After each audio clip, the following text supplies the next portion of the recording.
महाभारत युद्ध के 17वें दिन दोनों ओर से किस प्रकार की व्यूह रचनाएं बनाई गई और आगे शल्य ने कर्ण से और क्या क्या कहा। पिछले भाग का लिंक आपको डिस्क्रिप्शन बॉक्स और चैनल के पेज पर कर्ण पर्व की प्लेलिस्ट में मिल जाएगा। कर्ण पर्व अध्याय 46। संजय बोले, हे राजन, तदनंतर यह देखकर कि कुंती कुमारों की सेना का अनुपम व्यूह बनाया गया है जो शत्रु दल के आक्रमण को सह सकने में समर्थ और दृष्टद्युम्न द्वारा सुरक्षित है, शत्रुओं को संताप देने वाला युद्ध कुशल कर्ण रथ की घरघराहट, सिंह की सी गर्जना तथा वाद्यों की गंभीर ध्वनि से पृथ्वी को कंपाता और स्वयं भी क्रोध से कांपता हुआ आगे बढ़ा। उस महातेजस्वी वीर ने शत्रुओं के मुकाबले में अपनी सेना की यथोचित व्यूह रचना करके जैसे इंद्र आसुरी सेना का संहार करते हैं, उसी प्रकार पांडव सेना का विनाश आरंभ कर दिया और युधिष्ठिर को भी घायल करके दाहिने कर दिया। प्रजानाथ, उस समय आपके सभी सैनिक कर्ण को देखकर युद्ध की इच्छा से हर्ष और उत्साह से भर गए। हे राजन, उस समय आपके योद्धाओं की कही हुई बातें सुनाई देने लगी। सैनिक बोले, आज यह कर्ण और अर्जुन का महान युद्ध होगा। आज राजा दुर्योधन के सारे शत्रु मार डाले जाएंगे। आज अर्जुन रणभूमि में कर्ण को देखते ही भाग खड़े होंगे। आज युद्ध में हम लोग कर्ण के ही अनुगामी होकर समरांगण में कर्ण के बाणों से भरा हुआ भीषण संग्राम देखेंगे। दीर्घ काल से जिसकी संभावना की जाती थी वह आज इसी समय उपस्थित होगा। आज हम लोग देवासुर संग्राम के समान भयंकर युद्ध देखेंगे। आज अभी बड़ा भयानक युद्ध छिड़ने वाला है। आज रणभूमि में इन दोनों में से एक न एक की विजय अवश्य होगी। निश्चय ही राधा पुत्र कर्ण इस महायुद्ध में अर्जुन का वध कर डालेगा, अथवा इस जगत में किस मनुष्य के अंदर बड़े बड़े मंसूबे नहीं उठते हैं। संजय बोले, हे राजन, इस तरह नाना प्रकार की बातें कहकर कौरवों ने सहस्त्रों नगाड़े पीटे और दूसरे दूसरे बाजे भी बजवाए। भांति भांति की भेरी ध्वनि हुई और बार बार सैनिकों द्वारा सिंहनाद किए गए। गंभीर ध्वनि करने वाले ढोल और मृदंग के महान शब्द वहां सब ओर गूंजने लगे। मान्यवर नरेश, युद्ध की रंगभूमि में उतरते हुए बहुसंख्यक मनुष्य नृत्य तथा गर्जन तर्जन करते हुए एक दूसरे का सामना करने के लिए आगे बढ़े। उनमें शूरवीर पैदल सैनिक चारों ओर से पट्टीश, खड़ग, धनुष्बाण, भुशुंडी, भिंदीपाल, त्रिशूल और चक्र हाथ में लेकर हाथियों के पैरों की रक्षा कर रहे थे। उनमें देवासुर संग्राम के समान भयंकर युद्ध छिड़ गया। धृतराष्ट्र ने पूछा, संजय, राधापुत्र कर्ण ने देवताओं के लिए भी अजेय तथा भीमसेन द्वारा सुरक्षित दृष्टद्युम्न आदि संपूर्ण महाधनुर्धर पांडव वीरों के उत्तर में किस प्रकार व्यूह का निर्माण किया। संजय, मेरी सेना के दोनों पक्ष और प्रपक्ष के रूप में कौन कौन से वीर थे, वे किस प्रकार यथोचित रूप से योद्धाओं का विभाजन करके खड़े हुए थे। पांडवों ने भी मेरे पुत्रों के मुकाबले में कैसे व्यूह का निर्माण किया था। यह अत्यंत भयंकर महायुद्ध किस प्रकार आरंभ हुआ। अर्जुन कहाँ थे कि कर्ण ने युधिष्ठिर पर आक्रमण कर दिया, जिन्होंने पूर्व काल में अकेले ही खांडव वन में समस्त प्राणियों को परास्त कर दिया था। उन अर्जुन के समीप रहते हुए युधिष्ठिर पर कौन आक्रमण कर सकता था। राधा पुत्र कर्ण के सिवा दूसरा कौन है जो जीवित रहने की इच्छा रखते हुए भी अर्जुन के सामने युद्ध कर सके। संजय बोले, हे राजन, व्यूह की रचना किस प्रकार हुई थी, अर्जुन कैसे और कहां चले गए थे और अपने अपने राजा को सब ओर से घिरकर दोनों दल के योद्धाओं ने किस प्रकार संग्राम किया था, यह सब बताता हूं, सुनिए। नरेश्वर, शरदवान के पुत्र कृपाचार्य, वेगशाली मागध वीर और सात्वत वंशी कृतवर्मा ये व्यूह के दाहिने पक्ष का आश्रय लेकर खड़े थे। महारथी शकुनी और उलूक चमचमाते हुए प्रासों से सुशोभित घुड़सवारों के साथ उनके प्रपक्ष में स्थित हो आपके व्यूह की रक्षा कर रहे थे। उनके साथ कभी घरघराहट में न पड़ने वाले गांधार देशीय सैनिक और दुर्जय पर्वतीय वीर भी थे। पिशाचों के समान उन योद्धाओं की ओर देखना कठिन हो रहा था और वे टिड्डी दलों के समान यूथ बनाकर चलते थे। श्री कृष्ण और अर्जुन को मार डालने की इच्छा वाले युद्ध निपुण संक्षिप्तक योद्धा, युद्ध से कभी पीछे न हटने वाले वीर थे। उनकी संख्या 14,000 थी। वे आपके पुत्रों के साथ रहकर व्यूह के वाम पार्श्व की रक्षा करते थे। उनके प्रपक्ष स्थान में सूत पुत्र की आज्ञा से रथों, घुड़सवारों और पैदलों सहित काम्बोज, शक और यवन महाबली श्री कृष्ण और अर्जुन को ललकारते हुए खड़े थे। कर्ण भी विचित्र कवच, अंगद और हार धारण करके सेना के प्रमुख भाग की रक्षा करता हुआ व्यूह के मुहाने पर ठीक बीचों बीच में खड़ा था। सूर्य और अग्नि के समान तेजस्वी और शस्त्रधारियों में श्रेष्ठ महाबाहु कर्ण रोष और जोश में भरकर सेनापति की रक्षा में तत्पर हुए आपके पुत्रों के साथ प्रमुख भाग में स्थित हो कौरव सेना को अपने साथ खींचता हुआ बड़ी शोभा पा रहा था। वह शत्रुओं के सामने डटा हुआ था। व्यूह के पृष्ठभाग में पिंगल नेत्रों वाला प्रियदर्शन दुशासन सेनाओं से घिरा हुआ खड़ा था। वह एक विचित्र विशाल गजराज की पीठ पर विराजमान था। महाराज विचित्र अस्त्र और कवच धारण करने वाले सहोदर भाइयों तथा एक साथ आए हुए मद्र और केकय देश के महापराक्रमी योद्धाओं द्वारा सुरक्षित साक्षात राजा दुर्योधन दुशासन के पीछे पीछे चल रहा था। महाराज उस समय देवताओं से घिरे हुए देवराज इंद्र के समान उसकी शोभा हो रही थी।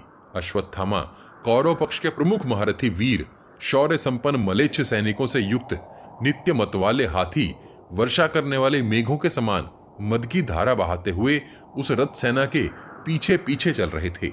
वे हाथी ध्वजों वैजयंती पताकाओं प्रकाशमान अस्त्र शस्त्रों तथा सवारों से सुशोभित हो वृक्ष समूहों से संयुक्त पर्वतों के समान शोभा पा रहे थे।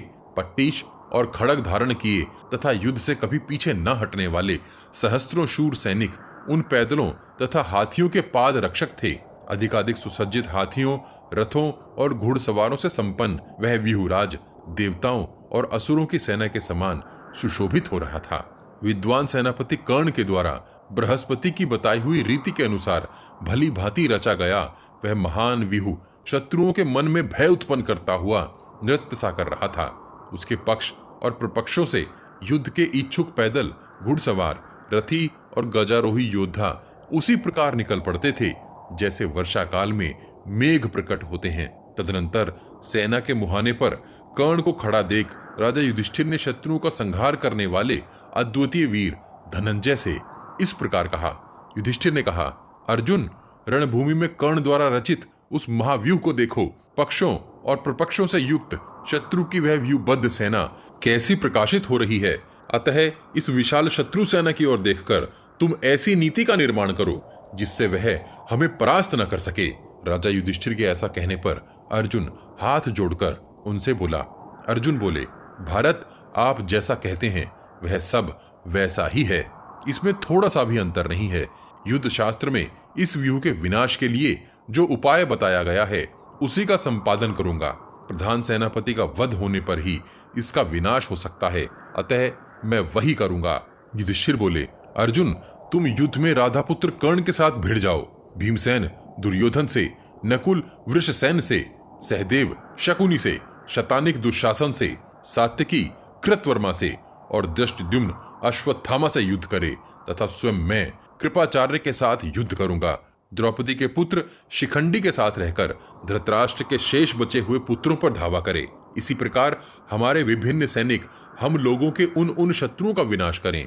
धर्मराज के ऐसा कहने पर अर्जुन ने तथास्तु कहकर अपनी सेनाओं को युद्ध के लिए आदेश दे दिया और स्वयं वे सेना के मुहाने पर जा पहुंचे। महाराज अर्जुन दाहिने पक्ष में खड़े हुए और महाबाहु भीमसेन ने बाएं पक्ष का आश्रय लिया। सात्यकी द्रौपदी के पुत्र तथा स्वयं राजा युधिष्ठिर अपनी सेना से घिरकर व्यूह के मुहाने पर खड़े हुए। युधिष्ठिर ने अपनी सेना द्वारा प्रतिरोध करके शत्रु की उस सेना को ठहर जाने के लिए विवश कर दिया और दृष्टद्युम्न तथा शिखंडी को आगे करके उसके मुकाबले में अपनी सेना का व्यूह बनाया। घुड़सवारों सहित पैदलों और रथों से भरा हुआ वह प्रबल व्यूह जिसके प्रमुख भाग में दृष्टद्युम्न थे बड़ी शोभा पा रहा था। वेद मंत्रों द्वारा प्रज्वलित और सबसे पहले प्रकट हुए संपूर्ण विश्व के नेता अग्निदेव जो ब्रह्मा जी के मुख से सर्वप्रथम उत्पन्न हैं और इसी प्रकार देवता जिन्हें ब्राह्मण मानते हैं अर्जुन के उस दिव्य रथ के अश्व बने हुए थे जो प्राचीन काल में क्रमशः ब्रह्मा रुद्र इंद्र और वरुण की सवारी में आ चुका था। उसी आदि रथ पर बैठकर श्री कृष्ण और अर्जुन शत्रुओं की ओर बढ़े चले जा रहे थे। अत्यंत अद्भुत दिखाई देने वाले उस रथ को आते देख शल्य ने रण दुर्मद सूत पुत्र कर्ण से पुनः इस प्रकार कहा, कर्ण तुम जिन्हें बार बार पूछ रहे थे वे ही ये कुंती कुमार अर्जुन शत्रुओं का संहार करते हुए रथ के साथ आ पहुंचे। इनके घोड़े श्वेत रंग के हैं, श्री कृष्ण उनके सारथी हैं और वे कर्मों के फल की भांति तुम्हारी संपूर्ण सेनाओं के लिए दुर्निवार्य हैं। उनके रथ का भयंकर शब्द ऐसा सुनाई दे रहा है मानो महान मेघ की गर्जना हो रही हो। निश्चय ही वे महात्मा श्री कृष्ण और अर्जुन ही आ रहे हैं। कर्ण, यह ऊपर उठी हुई धूल आकाश को आच्छादित करके स्थित हो रही है और पृथ्वी अर्जुन के रथ के पहियों द्वारा संचालित सी होकर कांपने लगी है। तुम्हारी सेना के सब ओर यह प्रचंड वायु बह रही है। ये मांसभक्षी पशु पक्षी बोल रहे हैं और मृगगण भयंकर क्रंदन कर रहे हैं। कर्ण, वह देखो, रोंगटे खड़े कर देने वाला भयदायक मेघ सदृश महाघोर कबंधाकार केतु नामक ग्रह सूर्यमंडल को घेर कर खड़ा है। देखो, चारों दिशाओं में नाना प्रकार के पशु समुदाय तथा बलवान एवं स्वाभिमानी सिंह सूर्य की ओर देख रहे हैं। देखो, सहस्त्रों घोर कंक और गिद्ध एकत्र होकर सामने खड़े हैं और आपस में कुछ बोल भी रहे हैं। कर्ण, तुम्हारे विशाल रथ में बंधे हुए ये रंगीन और श्रेष्ठ चंवर सहसा प्रज्वलित हो उठे हैं और तुम्हारी ध्वजा भी जोर जोर से हिलने लगी है। देखो, ये तुम्हारे विशालकाय महान वेगशाली दर्शनीय तथा आकाश में गरुड़ के समान उड़ने वाले घोड़े थर थर कांप रहे हैं। कर्ण, जब ऐसे अपशगुन प्रकट हो रहे हैं तो निश्चय ही आज सैकड़ों और हजारों नरेश मारे जाकर रणभूमि में शयन करेंगे। राधानंदन, सब ओर शंखों, ढोलों और मृदंगों की रोमांचकारी तुमुल ध्वनि सुनाई दे रही है। कर्ण, बाणों के भांति भांति के शब्द, मनुष्यों, घोड़ों और रथों के कोलाहल तथा महामनस्वी वीरों की प्रत्यंचा और दस्तानों के शब्द सुनो। रथों की ध्वजाओं पर सोने और चांदी के तारों से खचित वस्त्रों की बनी हुई शिल्पियों द्वारा निर्मित बहुरंगी पताकाएं हवा के झोंके से हिलती हुई कैसी शोभा पा रही हैं। कर्ण, देखो, अर्जुन के रथ की इन पताकाओं में स्वर्ण में चंद्रमा, सूर्य और तारों के चिन्ह बने हुए हैं और छोटी छोटी घंटियां लगी हुई हैं। रथ पर फहराती हुई ये पताकाएं मेघों की घटा में बिजली के समान प्रकाशित हो रही हैं। कर्ण, देवताओं के विमान जैसे रथ पर ये ध्वज हवा के झोंके खा खाकर कड़कड़ शब्द करते हुए शोभा पा रहे हैं। ये महामनस्वी पांचाल वीरों के रथ हैं जिन पर पताकाएं फहरा रही हैं। ये देखो, श्रेष्ठ वानर युक्त ध्वज वाले अपराजित वीर कुंती कुमार अर्जुन आक्रमण करने के लिए इधर ही आ रहे हैं। अर्जुन के ध्वज के अग्रभाग पर यह सब ओर से देखने योग्य भयंकर वानर दृष्टिगोचर होता है जो शत्रुओं का दुख बढ़ाने वाला है। ये बुद्धिमान श्री कृष्ण के शंख, चक्र, गदा, चारंग धनुष अत्यंत शोभा पा रहे हैं। उनके वक्षस्थल पर कौस्तुभ मणि सबसे अधिक प्रकाशित हो रही है। हाथों में शंख और गदा धारण करने वाले ये अत्यंत पराक्रमी वासुदेव नंदन श्री कृष्ण वायु के समान वेगशाली श्वेत घोड़ों को हाँकते हुए इधर ही आ रहे हैं। सव्यसाची अर्जुन के हाथ से खींचे गए गांडीव धनुष की यह टंकार होने लगी है। उनके कुशल हाथों से छोड़े गए ये पैने बाण शत्रुओं के प्राण ले रहे हैं। युद्ध छोड़कर पीछे न हटने वाले राजाओं के मस्तकों से रणभूमि पटती जा रही है। वे मस्तक पूर्ण चंद्रमा के समान मनोहर मुख और लाल लाल विशाल नेत्रों से सुशोभित हैं। अस्त्र उठाए हुए युद्ध कुशल वीरों की ये परिघ जैसी मोटी और पवित्र सुगंध युक्त चंदन से चित्रित भुजाएं आयुधों सहित काटकर गिराई जाने लगी हैं। जिनके नेत्र, जीभ और आंतें बाहर निकल आई हैं, वे गिरे और गिराए जाते हुए घुड़सवारों सहित घोड़े शत विक्षत होकर पृथ्वी पर सो रहे हैं। ये पर्वत शिखरों के समान विशालकाय हाथी अर्जुन के द्वारा मारे जाकर छिन्न भिन्न हो पर्वतों के समान धराशाही हो रहे हैं। जिनके नरेश मारे गए हैं वे गंधर्व नगर के समान विशाल रथ स्वर्गवासियों के पुण्य में विमानों के समान नीचे गिर रहे हैं। देखो, किरीटधारी अर्जुन ने कौरव सेना को उसी प्रकार अत्यंत व्याकुल कर दिया है जैसे सिंह नाना जाति के सहस्त्रों मृगों को भयभीत कर देता है। तुम्हारे सैनिकों के आक्रमण करने पर ये वीर पांडव योद्धा अपने ऊपर प्रहार करने वाले राजाओं तथा हाथी, घोड़े, रथ और पैदल समूहों को मार रहे हैं। जैसे सूर्य बादलों से ढक जाते हैं उसी प्रकार आड़ में पड़ जाने के कारण ये अर्जुन नहीं दिखाई देते हैं, परंतु इनके ध्वज का अग्रभाग दिख रहा है और प्रत्यंचा की टंकार भी सुनाई पड़ती है। कर्ण, तुम जिन्हें पूछ रहे थे, युद्ध स्थल में शत्रुओं का संहार करते हुए उन कृष्ण सारथी श्वेतवाहन वीर अर्जुन को अभी देखोगे। कर्ण, लाल नेत्रों वाले उन शत्रु संतापी पुरुष सिंह श्री कृष्ण और अर्जुन को आज तुम एक रथ पर बैठे हुए देखोगे। राधा पुत्र श्री कृष्ण जिनके सारथी हैं और गांडीव जिनका धनुष है, उन अर्जुन को यदि तुमने मार लिया तो तुम हमारे राजा हो जाओगे। यह देखो, संक्षप्तकों की ललकार सुनकर महाबली अर्जुन उन्हीं की ओर चल पड़े और अब संग्राम में उन शत्रुओं का संहार कर रहे हैं। ऐसी बातें कहते हुए मदराज शल्य से कर्ण ने अत्यंत क्रोधपूर्वक कहा, तुम ही देखो ना, रोष में भरे हुए संक्षप्तकों ने उन पर चारों ओर से आक्रमण कर दिया है। यह लो, बादलों से ढके हुए सूर्य के समान अर्जुन अब नहीं दिखाई देते हैं। शल्य, अब अर्जुन का यही अंत हुआ समझो। वे योद्धाओं के समुद्र में डूब गए। शल्य ने कहा, कर्ण, कौन ऐसा वीर है जो जल में वरुण को और ईंधन से अग्नि को मार सके?